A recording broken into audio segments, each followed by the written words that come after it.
தூத்துக்குடியில் உள்ள கிளியோபட்ரா திரையரங்கில் தங்கலான் திரைப்படம் வெளியான நிலையில் ஆடியோ சரியாக கேட்கவில்லை என ரசிகர்கள் திரையரங்கை விட்டு வெளியே வந்து வாக்குவாதத்தில் ஈடுபட்டனர். இதுகுறித்த விவரங்களை செய்தியாளர் ஷேக் மதார் வழங்க கேட்கலாம். ஷேக் மதார், வணக்கம். விவரங்களை சொல்லலாம். வணக்கம்.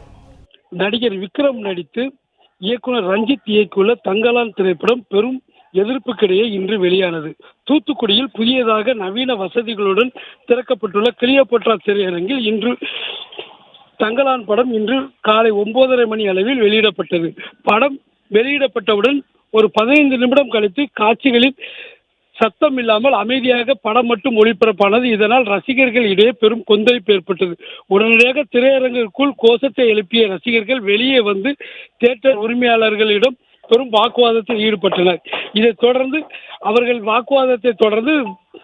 அவர்கள் கொடுத்த கட்டணத்தை திரும்ப உடனடியாக வழங்கப்பட்டது. ஆகையினால் படம் பார்க்க வந்தவர்கள் அனைவர்களையும் கவுண்டரில் வரிசையாக நிறுத்தி வைக்கப்பட்டு அவர்கள் டிக்கெட் மற்றும் ஆன்லைனில் புக் செய்த செல்லில் வைத்திருந்த இதை காமித்து உடனடியாக அவர்களுக்கு திரும்ப பணம் செலுத்தப்பட்டது.